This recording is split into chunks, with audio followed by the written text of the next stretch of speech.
Ladies and gentlemen, Rex Bear Leak Project, how the heck are you? Thank you for your patience. I just got done fighting off Beelzebub and his companions. Wow, literally, I was hit the start button about 17 minutes ago, and these flies from hell literally come out. It was like Land of the Flies.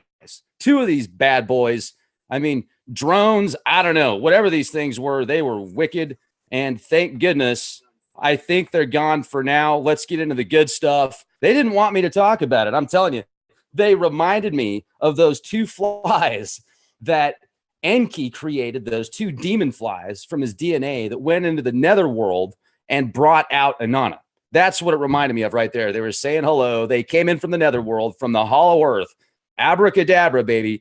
Thank you for your patience. I appreciate it. I hope that the volume is coming in okay. It was crazy. Literally, I thought these things had some type of turbochargers. I was waiting for laser beams to start shooting out, some type of frequency weapons, little EMPs or something.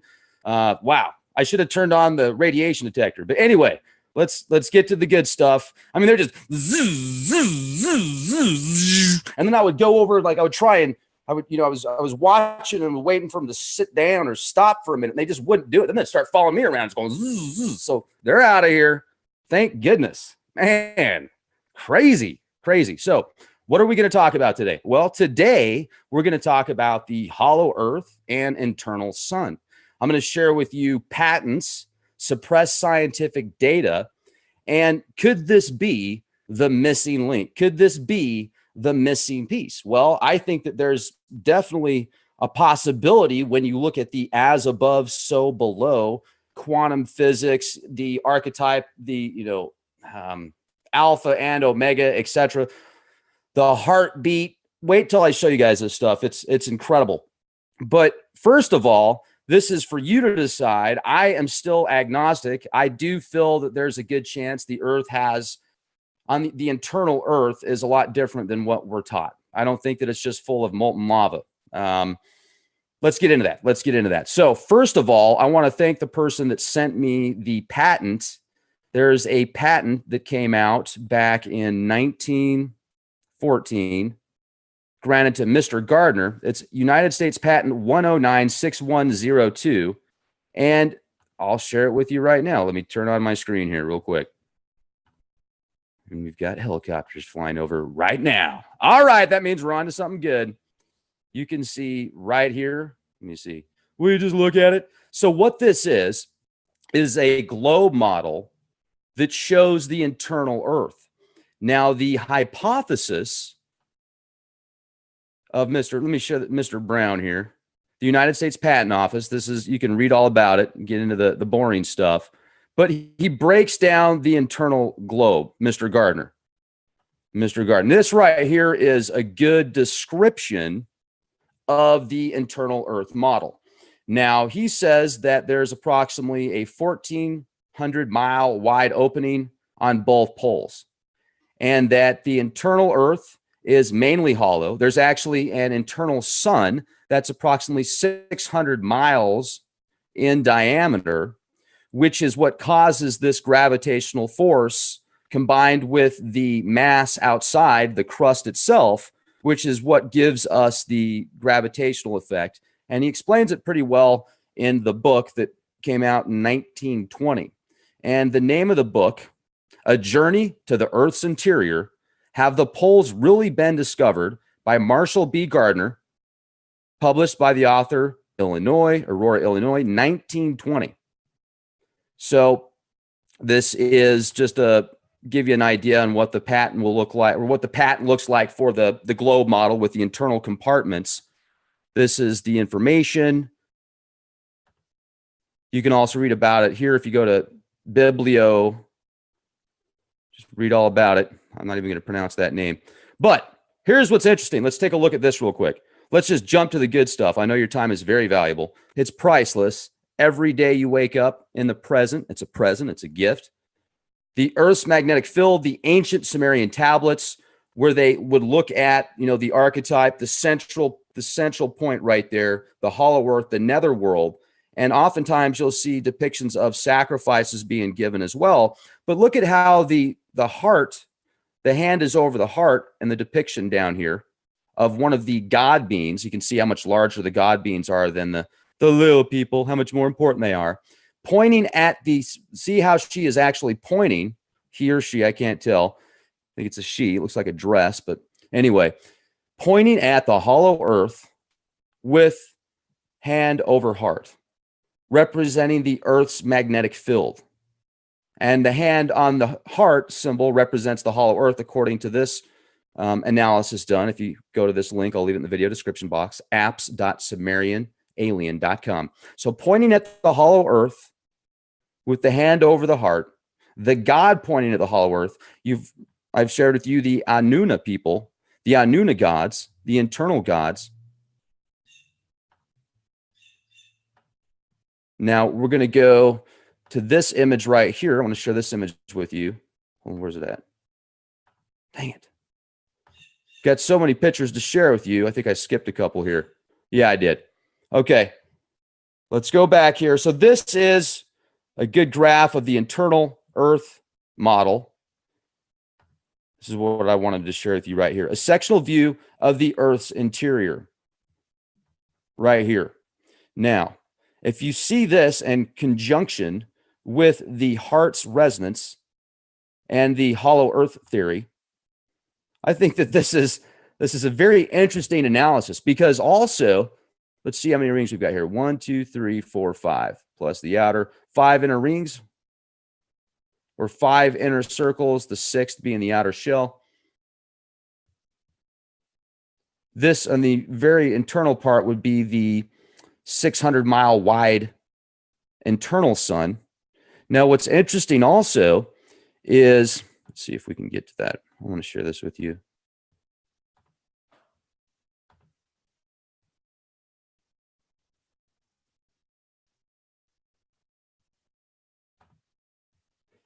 Nope, that's not it. 284.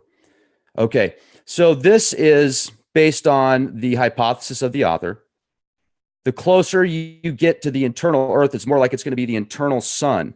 Like you'll literally see its shining effects. But I'm looking for the part about gravity. That was very interesting, the description of gravity. That's what I wanted to share with you guys.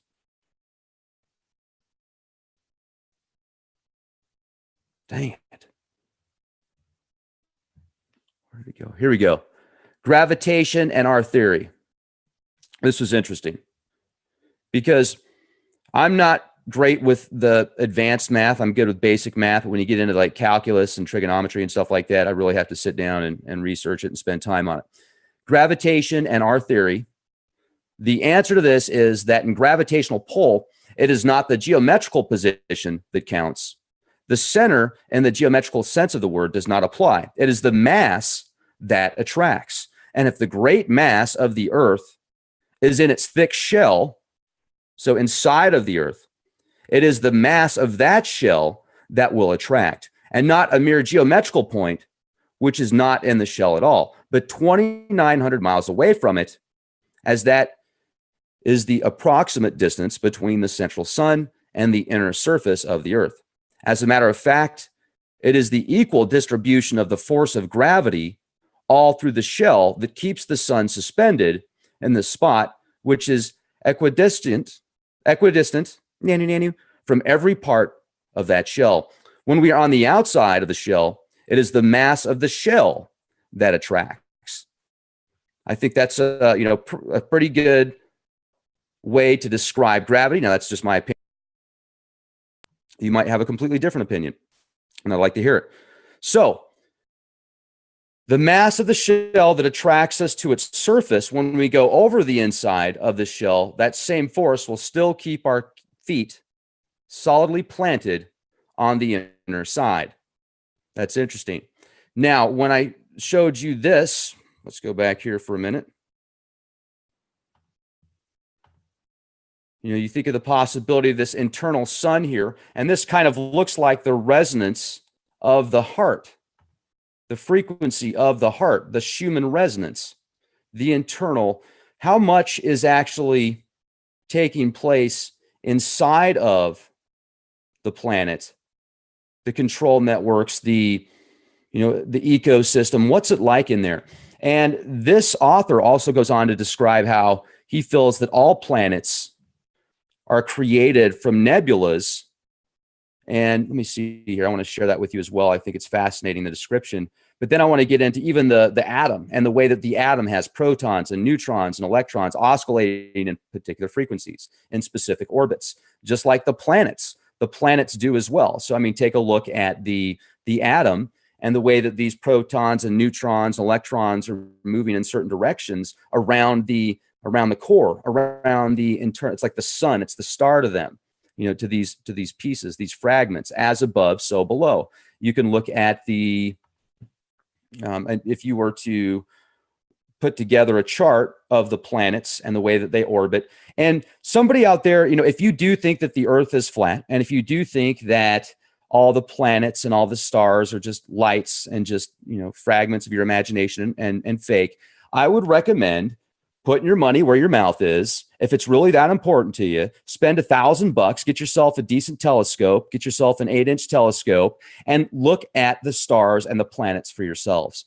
because you can see clearly details. You can see clearly that they move extremely fast. I mean, you think that the sun it looks like it's just sitting there, and it looks like, okay, maybe you think that it's just a projection of a hologram. I understand your theory, and I appreciate that. And I know that you guys want to get to the truth and you feel like you're being lied to about things. Well, hey, that's great. When you look at the data, pick yourself up a telescope, look at the planets and how fast they move, look at the stars, look at the sun, watch how fast it moves. I can stare at the sun for hours. I've got a very nice filter that gets rid of 99.9% of the light. It's this beautiful orange, and you can even see these little coronas and stuff. And you've got to track it. You've got to follow it. I've got electronics, so it will follow it electronically. But if you don't have that, you have to manually follow it around. I mean, if you look at the models and the descriptions of the orbits, and if you look at the matter, if you look at matter all the way down to the atomic level, the globe model makes a lot of sense. Now, NASA didn't make up the globe model. I've heard the hypothesis and the conspiracy is that it's all based on the sun god Marduk, and the heliocentric model is based on Egyptian dark magic and such. And if you want to believe that, that's fine. Or it could be that certain deities and energies and people took over that title because they felt so powerful that they wanted to be left in history and written about in history. That, oh, they were the sun god. Oh, they were the one that, they are the archetype of the sun. You can come up with your own theories on that. But if you really look at the orbits of the planets, and if you look at the internal, look at yourself internally, look at matter internally, as above, so below. Even if you look at the hypothesis of Hermetics and occult mysticism, etc.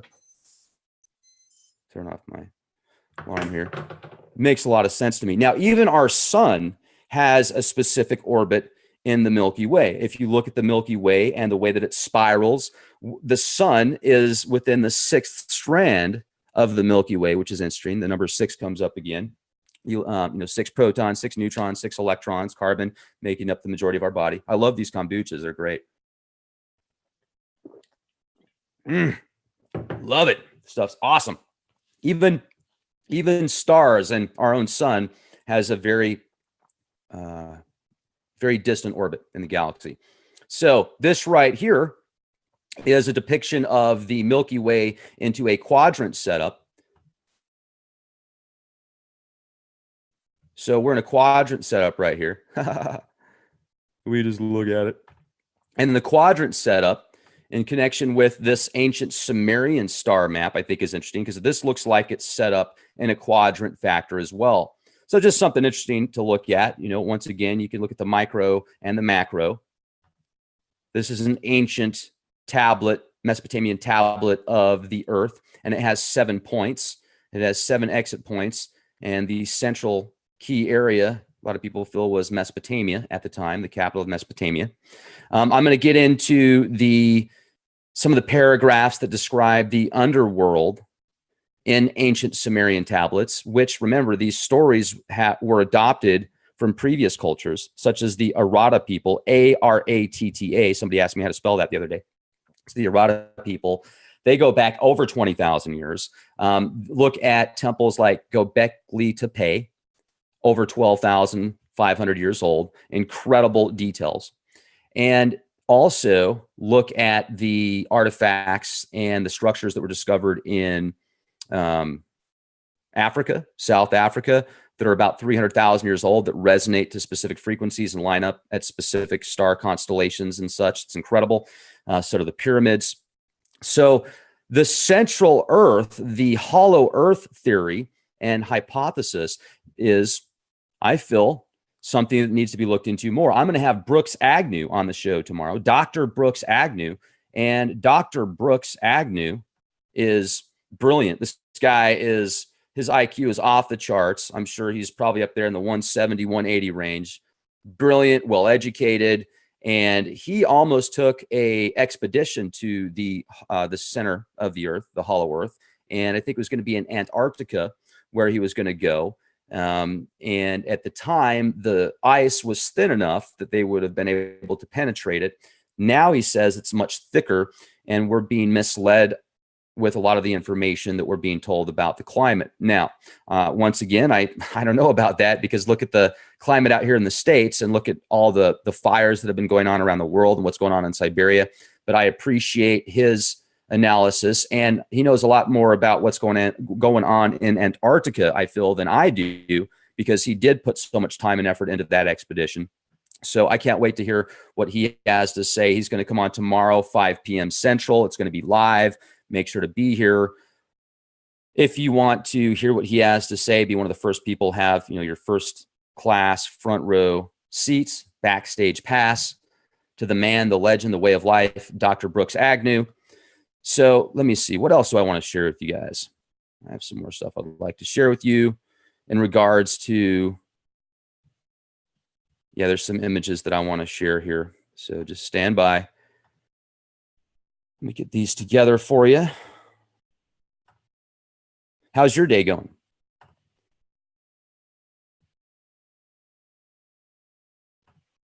Here we go. I'll share this as well. This is an interesting image. Let me find the, got so many screens opened up here. Now, this right here,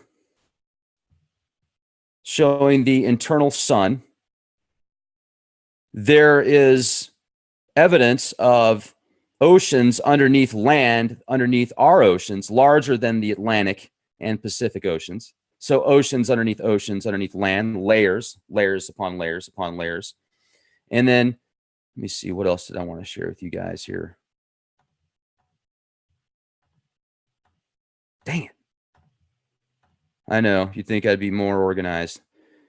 So, where is it? Where is it?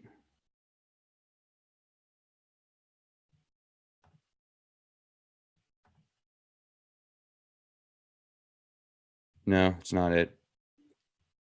Way back. All right, here we go.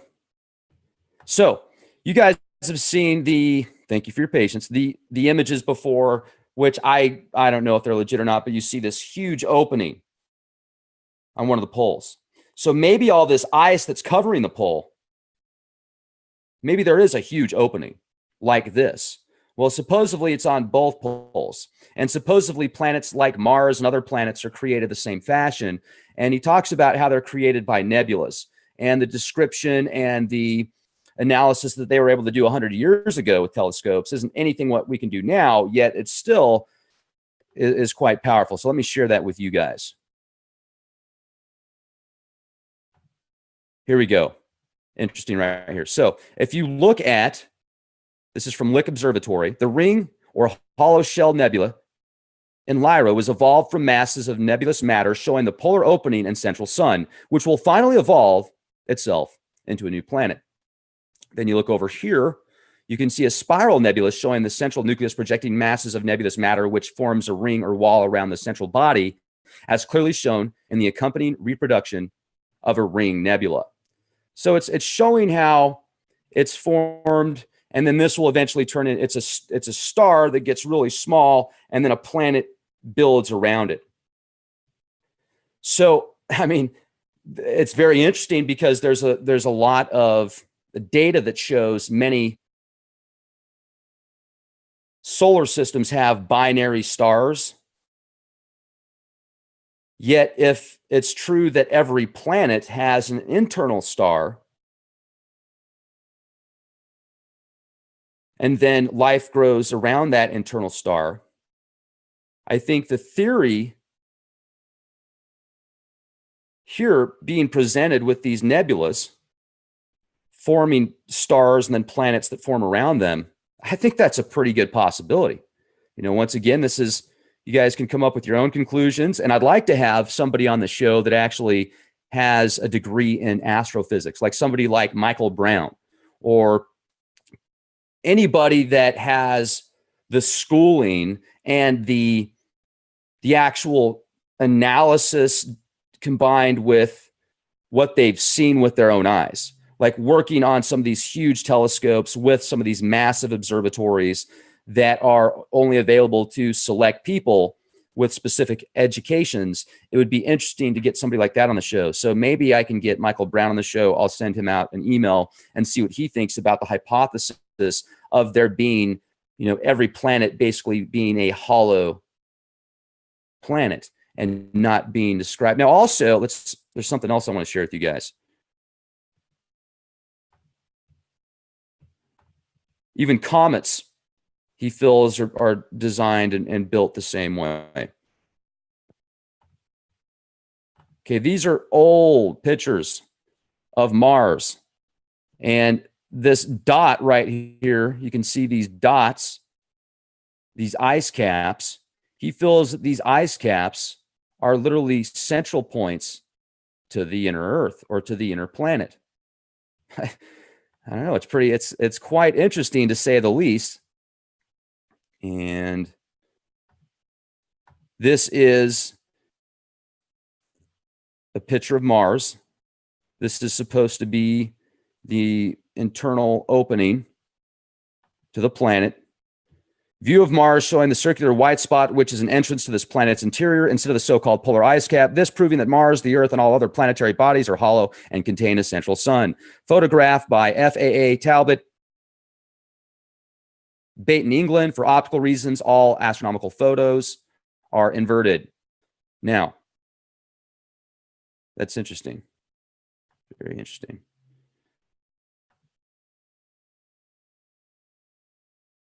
He also talks about the mammoth that was encased in ice. Let's go look at some of the Sumerian tablets now. Isn't that interesting, though? The Milky Way, even the Milky Way, and the different, there's like an inner resonance of everything that I feel. And when you look at the nebula, the internal glow of the Milky Way, and then these arms with all these stars and planets and comets and asteroids and debris, we are once again on that sixth arm, that sixth strand. And I feel that there's just so many connection points with matter, with time, with space. It's incredible. It's absolutely incredible. So this quadrant from the Sumerian, the planet, ancient Mesopotamia, these are from Oxford University. I'll leave the link in the video description box. This is a translation team from Oxford University that translated hundreds of tablets, maybe even thousands of tablets. A lot of these are available for you guys to look at. I do a simple search oftentimes if there's something specific that I want to find. I just went and typed in underworld. Recently, yesterday, I shared with you guys the netherworld. There's also references to the netherworld. I think they're one and of the same. So the underworld, the first one I'm going to share with you is from Enki and the World Order. The father of the great city, an expression for the underworld, the great herald in the east of Holy On, the judge who searches out verdicts for the gods with a lapis lazuli beard rising from the horizon into the holy heavens, Utu, the son born by Ningal. Now, Utu is Marduk. Enlil went, Ninlil followed. Ninlil is Enlil's wife. Nunamner went, the maiden chased him. Enlil approached the man of the Idkura, river of the underworld. The river of the underworld, the man-eating river. Man-eating river. Going down to the underworld, this is from Inanna and Enki. Coming up from the underworld, the Kugara priest That's what I was fighting off. It was those demons that Enki made, the Kugara and the other one. That was them saying hello. Man. I mean, those things had jetpacks, and they're like, and then I would go over there and then just go, and I just took a shower. So I don't know. Anyway, I'm just saying, nanny, nanny, nanny. How symbolic is that? Enki was saying hello. And Nana and Enki going down to the underworld, coming up from the underworld. The Kugara priest, the master has given them to his daughter. And Nana and Enki, you have brought with you constancy. You have brought with you, going down to the underworld. You have brought with you coming up from the underworld. You have brought with you the Kugara priest, Dumazud, and Jisten Anna. Descend to the underworld. Anana, go on that journey which is yours alone. Descend to the underworld. Go to the place which you have coveted. Descend to the netherworld. Go to the dwelling of Erxgala. Descend to the underworld. Descend to the underworld. Because she descended to the underworld, it was me that she was to hand over to the underworld as a substitute. Dumazud. I'm going to have to read. That's going to be I don't think I've read that story yet. Dumazud and Jestin Anna. The lad raises his hands heavenward to Utu. Oh, Utu, I am your friend. I am a youth. Do you recognize me? Your sister, whom I married, descended to the underworld. Because she descended to the underworld, it was me that she was to hand over to the underworld as a substitute. Oh, Utu, you are a just judge. Don't disappoint me. Change my hands alter my appearance so that I may escape the clutches of my demons. Don't let them seize me like a sockgall snake that slithers across the meadows and mountains. Let me escape alive to the dwelling of my sister, Jisten Anna. Wow. I remember seeing that tablet, that Sumerian tablet that showed Dumazud and his arms and legs being turned into snakes. It was very interesting. Now, let's see here. And isn't it crazy when you find out, when you break out of that paradigm of believing much of this dogma in religion? I'm all for the Christ. I'm all for divine providence. I'm all for a higher power. I'm all for balance as well. And, I feel that these dogmas that were put in place based on religion and based on the Holy Bible, if you look at all those books that were compiled and then authorized by King James, which Bible do you believe? Well, you need to believe the authorized version of King James because he's such a prophet. They manipulated and twisted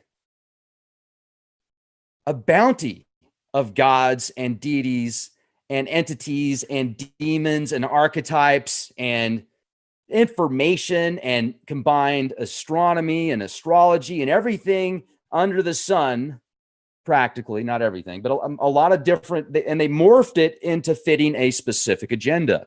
Now, that's one thing that I appreciate about having people on the show like Alexander is he speaks Hebrew. So, his belief, he actually dissects the information and he researches it, and he has a very, he practices what he preaches. He doesn't just say he studies something and doesn't have a recognition of it. I mean, he actually speaks the language and understands the language where many of these texts that he believes in came from. And I respect that. I don't necessarily agree with everything that he says. And I mean, I don't know if there's anybody that I agree with everything that they say. It's good to have different opinions. So when people actually do the research, here's another thing that's interesting. I found, I'm kind of going in another topic here, but it's going to come back to this point. So stay with me. The Black Obelisk is an incredible obelisk that's thousands of years old that actually shows the Sumerian kings and gods being the controllers of the world. And it even had, it even showed a Jewish king at the time giving homage to these Sumerian deities. And then these Sumerian deities, it seems like they're always pointing to that winged disc, to that anomaly that doesn't look like a planet. It's not shaped like, it looks like some type of starship. And the gods are always pointing at that, like that's where they came from. Anu,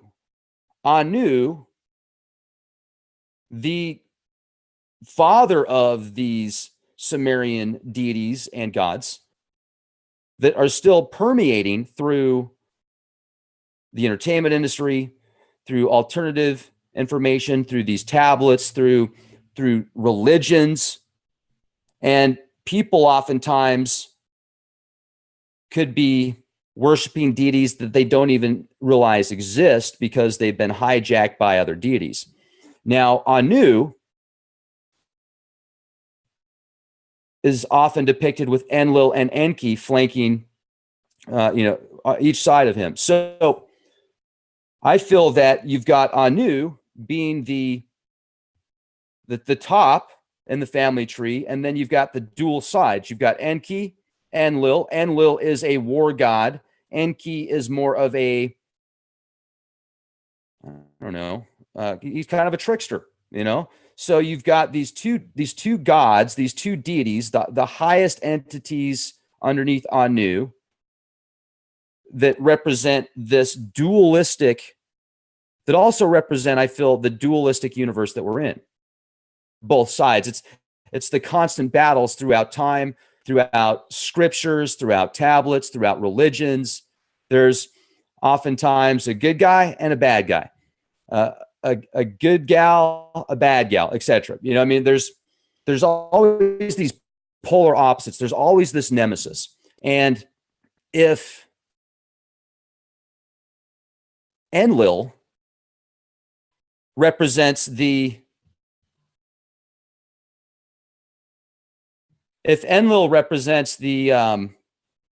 area of Saturn,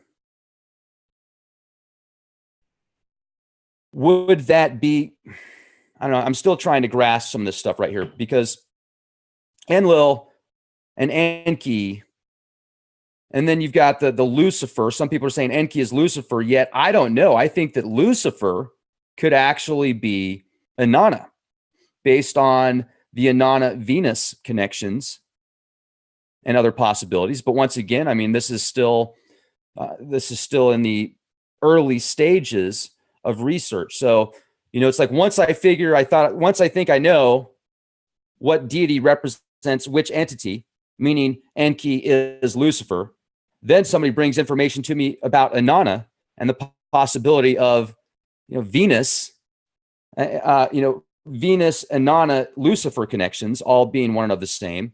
I have a friend that saw Lucifer in a state of like barely awake, that state where you're awake, you're still kind of in the dream state, but you're awake as well. And she said it was the most beautiful being she had ever seen, with wings and horns and everything. She said it was just beautiful. So I just don't really know, based on all this stuff that's been manipulated and information, if we can say without a shadow of a doubt that one entity is another, because there's some very powerful faiths out there. There's some very powerful energies out there that manifest into forms that some might call gods as well. For example, I've got a book over here called The 2,500 Gods. Let me get it real quick. Let me pull out some of these books here, share some of this with you guys. Let me stop the screen here. All right. Got a pretty good size audience today. I appreciate you joining me. I hope the sound's coming in okay. I don't know. Let me see here. It looks like it froze up, actually. Let me hit the reset button. This is the Encyclopedia of the Gods. Encyclopedia of the Gods. I think that this is a pretty interesting, quick read. Oh, there's more people here than just a moment ago. Fantastic. Thanks, everybody, for being here. I appreciate all the moderators for keeping the live chat real and not getting overzealous or anything like that. So Encyclopedia of Gods, over 2,500 deities of the world. If you watch American Gods, in my opinion, it's very clear the representation of these gods needing humans to worship them in order for them to be vibrant and healthy and have substance. Like, we are their substance, literally. And I'm telling you, well, I'm not telling you, you guys can come up to your own conclusions, but it's fascinating when you read about these gods and these god forms and these blood rituals and these worshiping rituals that gods demand and require. And then you might ask yourself, do the gods need us as much as we need them? And then the gods are certainly going to say no, because the gods are going to feel that they're superior to us. But the question is, does the supreme deity of all, does the ultimate creator need us to worship it? Does it need us as a battery source? Is that why it created us? And if so, does it need our blood? Does it need our energy? Does it need our sacrifice? Or would it be like, somebody saying, oh, look at all those fire ants right there. I want them to worship me because I need them to worship me. Or would it be more like somebody that needs substance because they need food and all they have is an opportunity to eat a bunch of ants, which, I don't think that tastes very good, but maybe you could boil them and eat them by the cup load. Just eating fire ants alive, that might not be a very good idea, no matter how hungry you are. Could you imagine them biting your internal throat? Anyway, so where am I going with that? Is it like internal ants? Do we need to worship deities for strictly them? Or by worshiping deities, can somebody, give a little, get a little, give a little, get a little? That's one thing that Odin said in American Gods that stuck with me. And it's interesting to think about that. People have the right to believe what they want. They have the right to create what they want. We were given the opportunity to co-create. That's why we're here. And anybody that tells you otherwise is taking your divine right that the divine creator gave you. Is there anything more? Is there anything worse than that? Talk about a sin, taking somebody's divine spark and opportunity to create based upon your beliefs. Then you can get into the whole willpower thing and say, well, my will is greater than your will. And that's the survival of the fittest mindset. If that's what you want to have, that's fine. I don't want to go down that route. That's not for me. The Kolbrin Bible, there's a bunch of information in here from various times of the world that have gone through trials and tribulations, various cultures. I still need to, I would love to see the original tablets and information from what comes out of the Kolbrin Bible. I don't know how difficult it would be to find that, but I just haven't spent time to research that yet. This right here, the Encyclopedia of Mythology. This is another really good book that shows different cultures throughout time that required different worshiping. And then you can get into the mindset of psychology. You can get into the mindset of hermetics. You can get into the mindset of creating thought forms, and then even sylphs can be created without you knowing it. That's these energy levels at an astral realm, at different realms that actually manifest by your thoughts. And if you think that's crazy, hey, more power to you. It sounds fascinating. I don't know why it would sound crazy, but think about this for a minute. Let's say you do think it sounds crazy. Every time you think, you are creating something. You are creating an imprint in your physical brain. You are creating physical sparks. You are literally creating physical energy. Now, if we are in a holographic matrix type scenario where every sum can create the whole, that means every time you create a spark, a thought, an ignition point, you are creating energy which manifests at some point. Now, will that manifest into the archetype that you initially wanted it to, or will it manifest into something else? Do you have specific, have you had traumatic experiences in your life that have really freaked you out, that you've spent days, weeks, months, years, your entire life almost worrying about? that energy gets funneled into certain things. When you create a corporation, when you create a business, there is egregores that are connected with that, these energies that are created that you don't necessarily see. If you raise yourself to a higher vibrational frequency, you can get to that level. You will be able to see these things based upon fine-tuning your third eye. So let's see, where else do I want to go with the hollow earth real quick? And do you guys have any questions for me? It's kind of hot. It's still like 85. Let me see. Let's see what the temperature is out here. So bang, bang, bang. Wow. It's only about 80 degrees right now. My goodness, it ain't too bad. It ain't too bad. All right. Well, let's see. What else do I have? Any questions? All right. Let me share with you while you guys are writing down some questions. This is, dang it. I just lost my spot. That's right. I'll find it again. This is from the Book of the Dead. The Book of the Dead, Egyptian. Book of the Dead.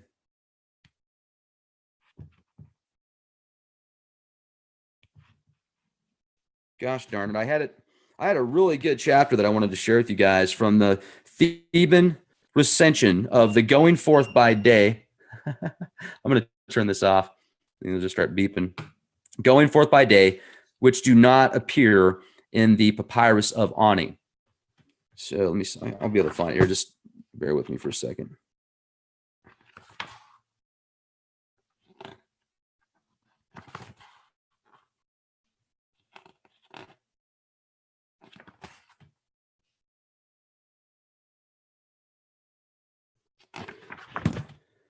All right, let's see if you guys have any questions. What do I think about the Pope saying Jesus Christ is the devil? I think that's interesting. I haven't seen that. I would like to actually see him say that before I confirm that. If the Pope did say that Jesus is the devil, or that wouldn't surprise me at all. They're actually coming out and finally admitting it. If let me add to that, because if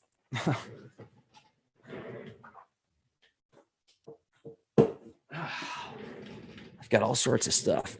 This right here, this is the sworn book of Honorius, and this is a grimoire, very famous medieval grimoire that was compiled by people a part of the church. And the people a part of the church, the Vatican, even describe Lucifer and the angels, and it's very fascinating. And also, if you ever, I did see a video clip showing praise being given in the Vatican to Lucifer, as Lucifer was the father of Jesus, not Jesus himself, but the father of Jesus. So that was interesting. And anyway, so what else we got here?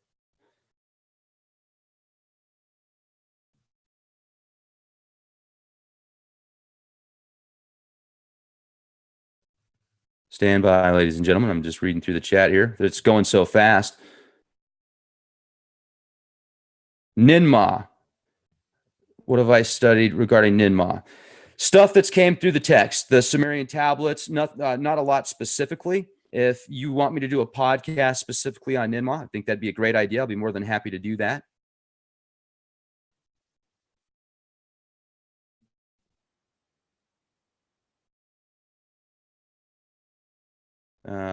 Let's see. Wow, there's some mean people in the chat room.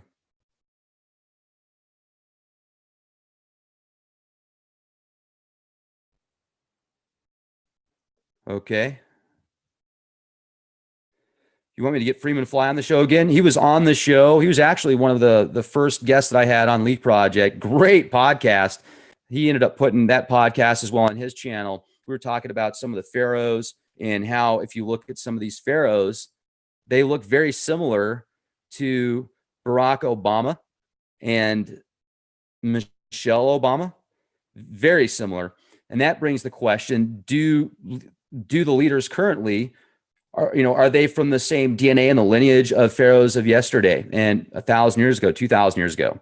Do the bloodlines all go back to a specific point? And the leaders of the world, have the leaders of the world been given the reins and the keys of the kingdoms by an extraterrestrial race, an interdimensional race, a race of beings that maybe were here long before humans, and they feel that they have authority over us?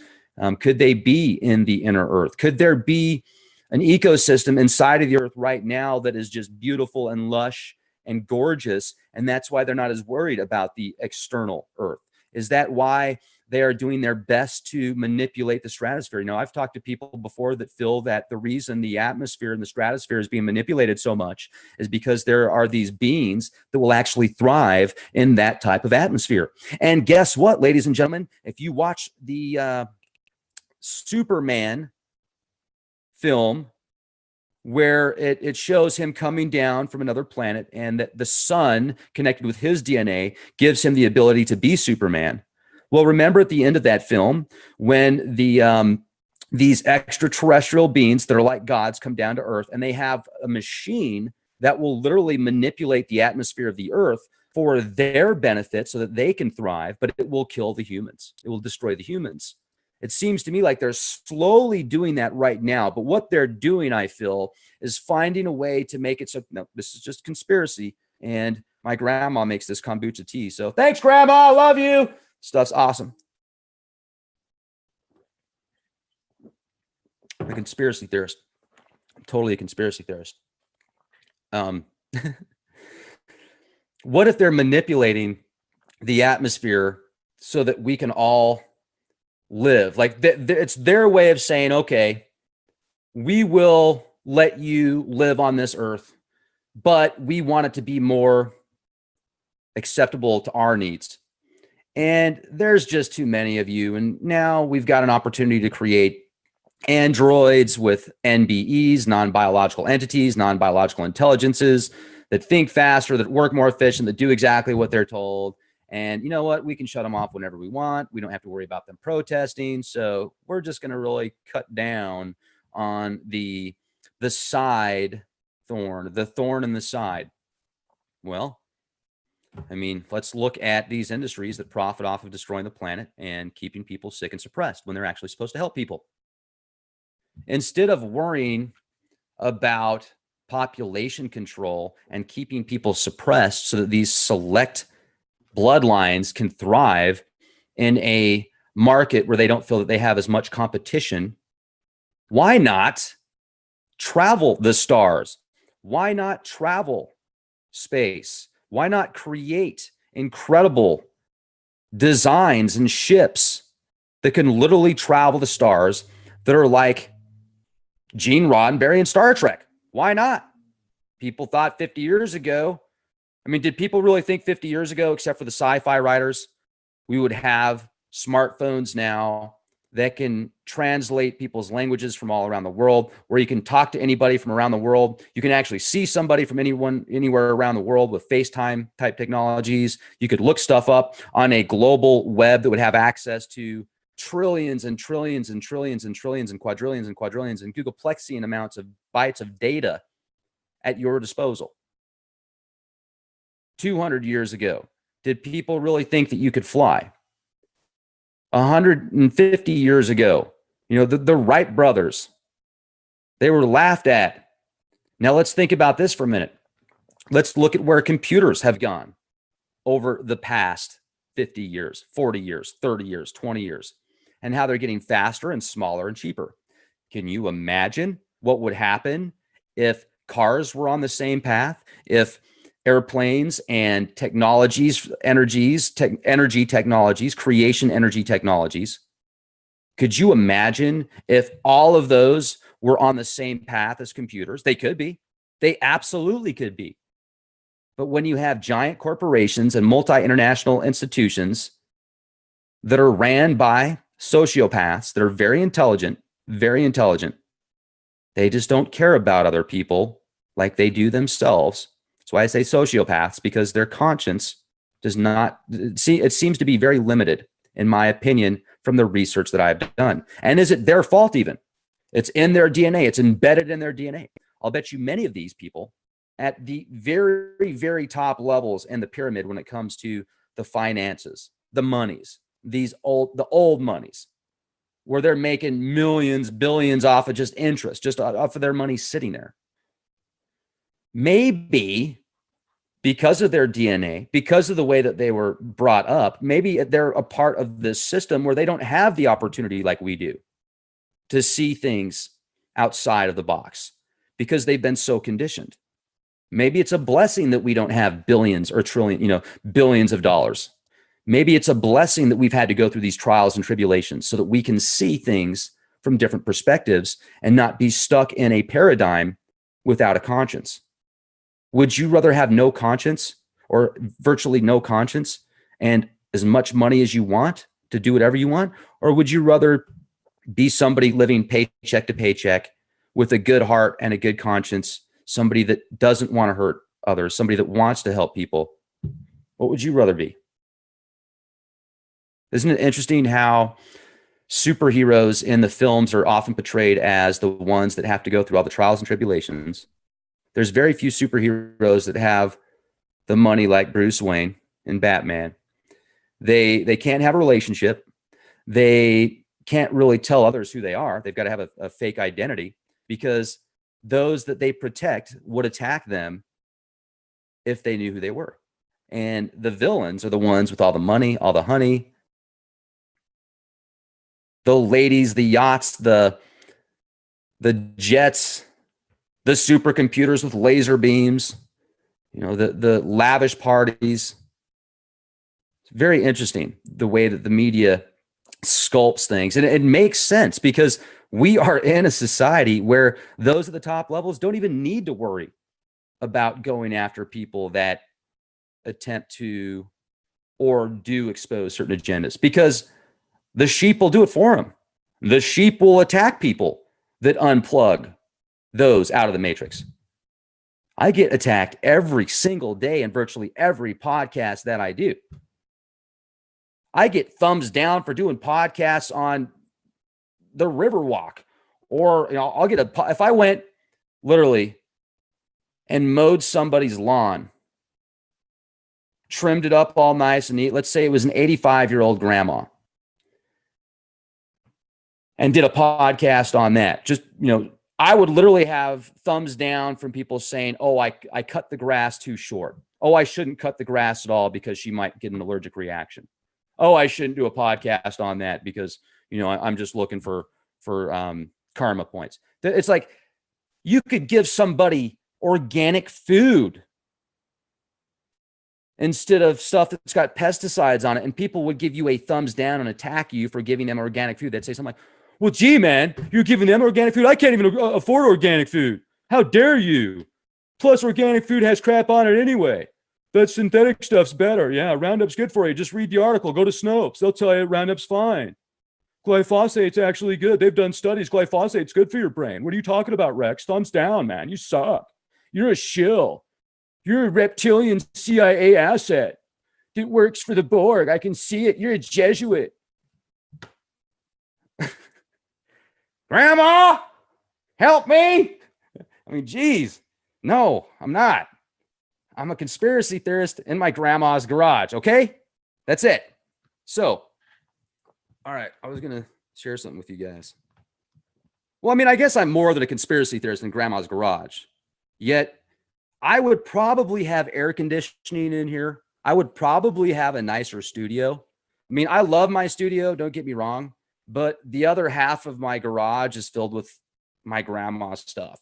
So I've got like this little area of awesomeness right here. And half the time I've got Beelzebub jumping out trying to attack me. I've got, the neighbors freaking out, asking me questions underneath the garage door. What are you doing in there? Hello? So yeah, I'd probably have a nicer studio that had a little bit more, I don't know. I'm just saying, I'd probably be on the Communist News Network. I'd probably be on the Fax News Network. I'd probably be on the mischievous, communist. No, wait, mischievous, not real, because communists bought us out channel. Yeah, that's it. I would probably be on one of those channels. I would probably dress a little bit differently. I probably wouldn't wear, I don't know though. I guess I'm just that deep state that I don't even know it. I'm so deep state that, yeah, man. Right on, dude. 22-year-old minivan. So here we go. The book, I just opened this one up. So that's usually when I find the best of. This is from the Egyptian Book of the Dead, the book of making a soul worthy and of permitting it to go aboard the bark of Re with those who are in his suit. I have ferried over the Bennu bird to the east. Osiris is in Osiris. I have thrown open the caverns of Hapi. I have cleared the paths of the solar disk. I have dragged Sokar on his sledge.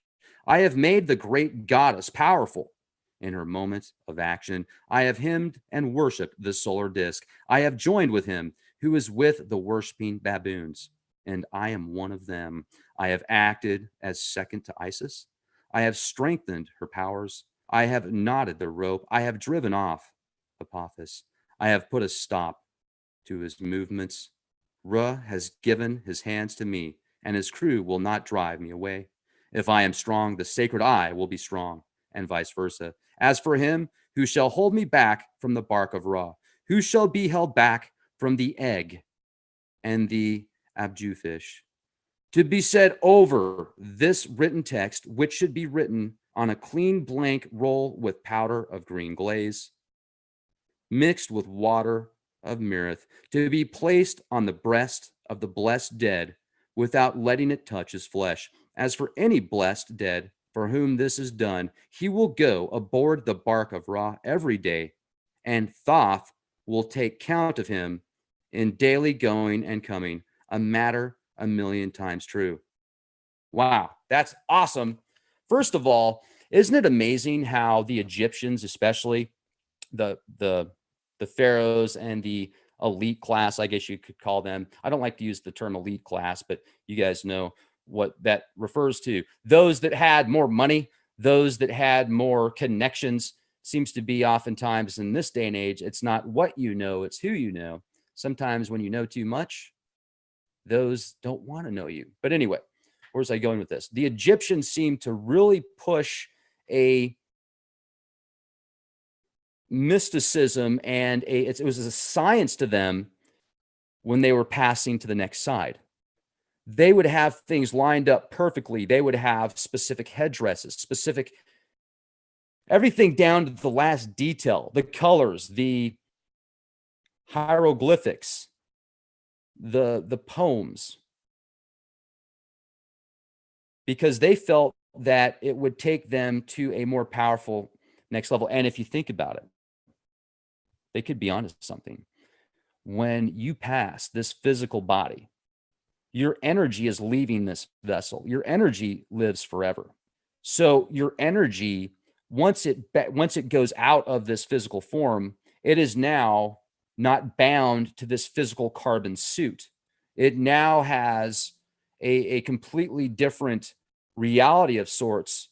Yet the information that you've obtained through your previous lives, including the one that you are just passing on from, that makes you what you are. That information builds your soul. That information will permeate in your soul and help it grow as well.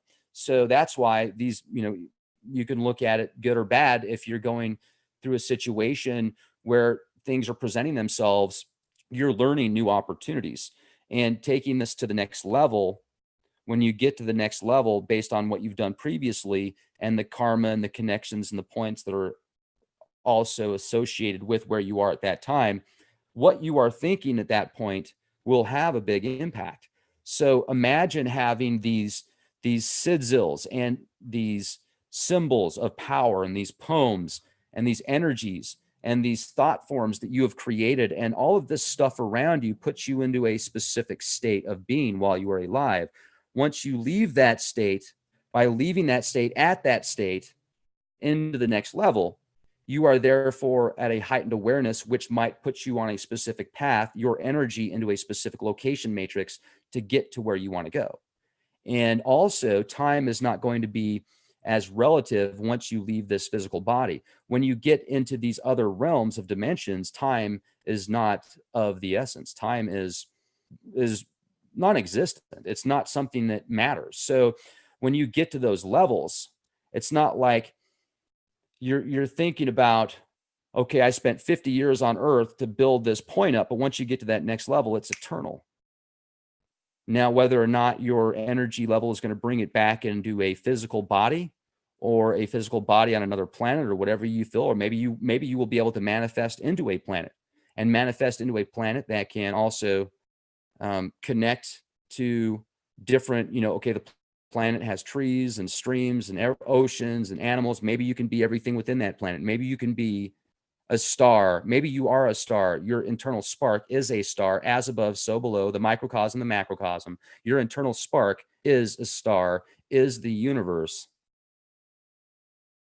And right now, we are just a specific fragment of our star, of our spark, in this particular essence of this form.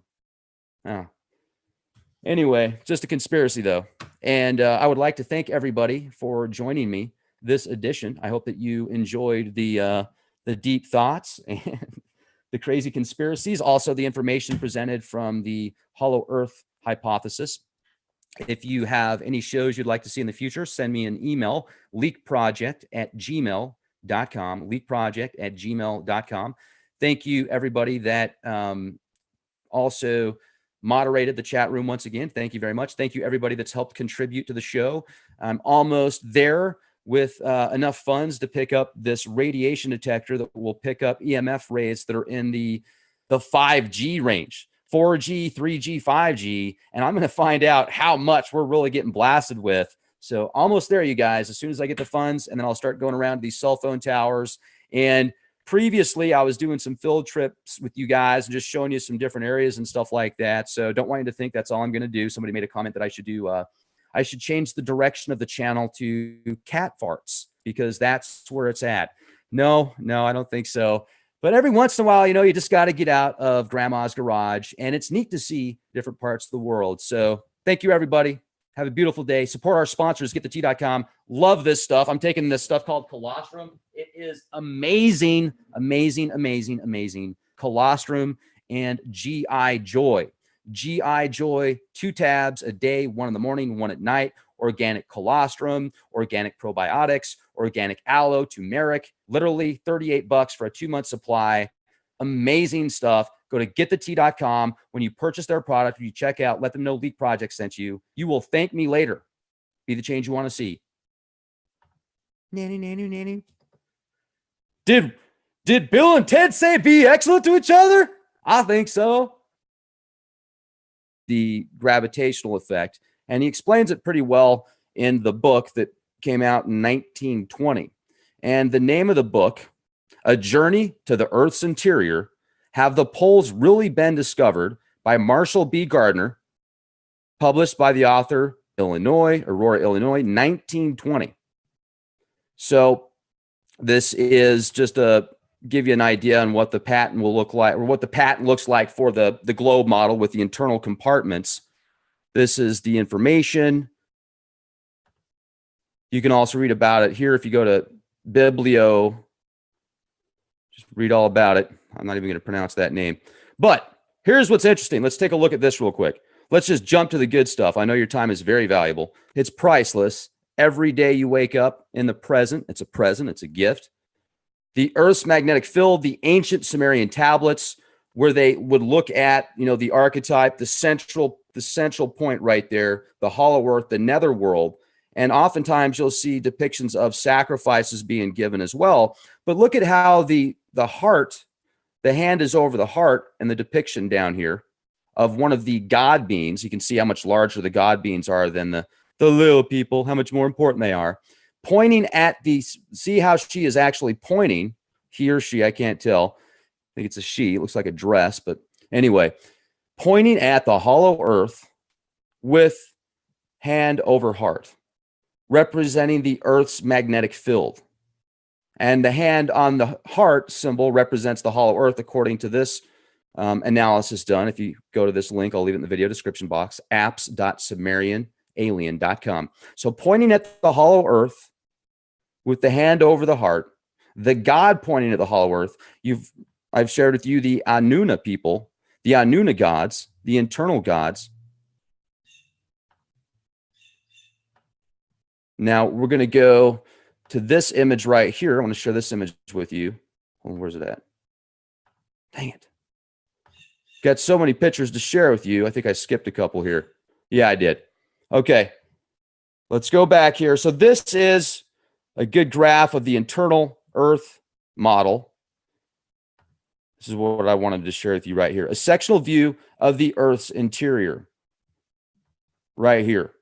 Now, if you see this in conjunction with the heart's resonance and the hollow earth theory, I think that this is a very interesting analysis, because also, let's see how many rings we've got here. 1, 2, 3, 4, 5, plus the outer 5 inner rings, or 5 inner circles, the sixth being the outer shell. This on the very internal part would be the 600-mile wide internal sun. Now, what's interesting also is, let's see if we can get to that. I want to share this with you.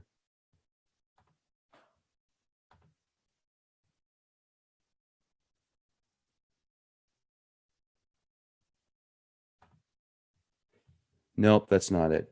284. Okay, so this is based on the hypothesis of the author.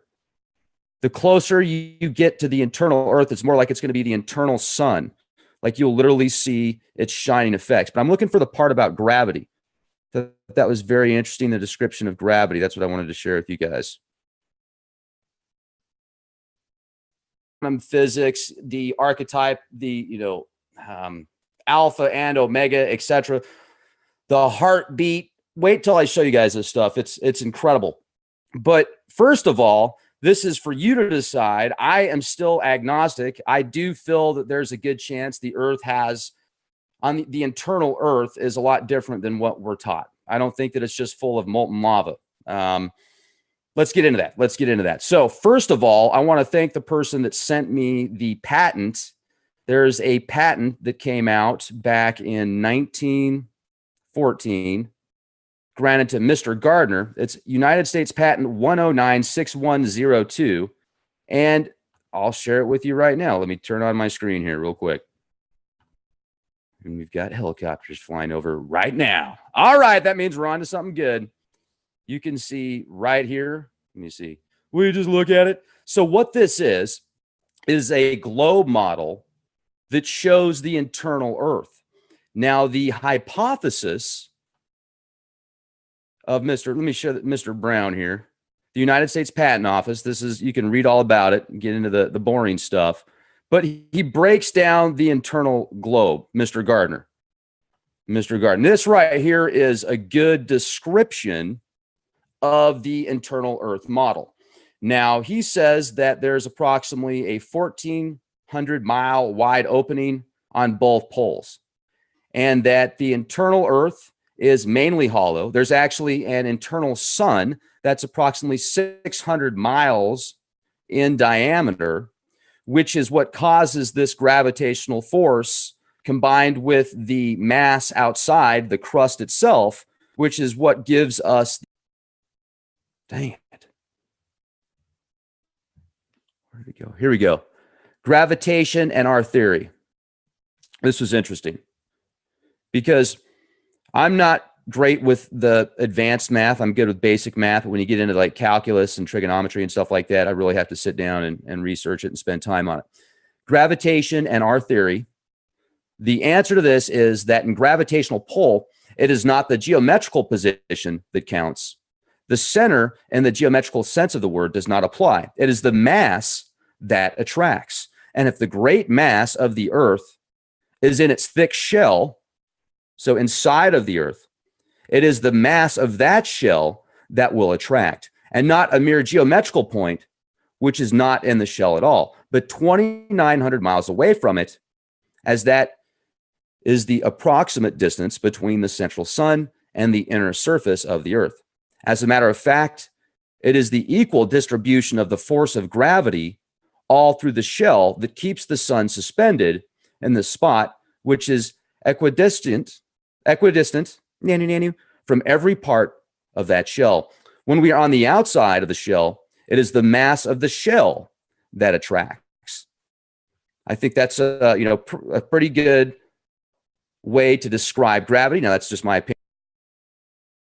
You might have a completely different opinion, and I'd like to hear it. So, the mass of the shell that attracts us to its surface, when we go over the inside of the shell, that same force will still keep our feet solidly planted on the inner side. That's interesting. Now, when I showed you this, let's go back here for a minute.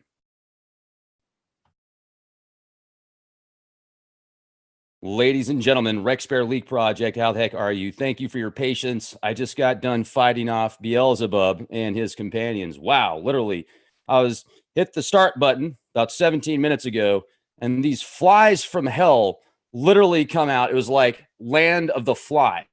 Two of these bad boys, I mean, drones, I don't know. Whatever these things were, they were wicked, and thank goodness, I think they're gone for now. Let's get into the good stuff. They didn't want me to talk about it. I'm telling you, they reminded me of those two flies that Enki created, those two demon flies from his DNA that went into the netherworld and brought out Inanna. That's what it reminded me of right there. They were saying hello. They came in from the netherworld, from the hollow earth. Abracadabra, baby. Thank you for your patience. I appreciate it. I hope that the volume is coming in okay. It was crazy. Literally, I thought these things had some type of turbochargers. I was waiting for laser beams to start shooting out, some type of frequency weapons, little EMPs or something. Wow. I should have turned on the radiation detector. But anyway, let's get to the good stuff. I mean, they're just and then I would go over, like I would try and I was watching and waiting for them to sit down or stop for a minute. And they just wouldn't do it. Then they'd start following me around, just going zzz, zzz. So they're out of here. Thank goodness, man. Crazy. So what are we going to talk about today? Well, today we're going to talk about the hollow earth and internal sun. I'm going to share with you patents, suppressed scientific data, and could this be the missing link? Could this be the missing piece? Well, I think that there's definitely a possibility when you look at the as above, so below quantum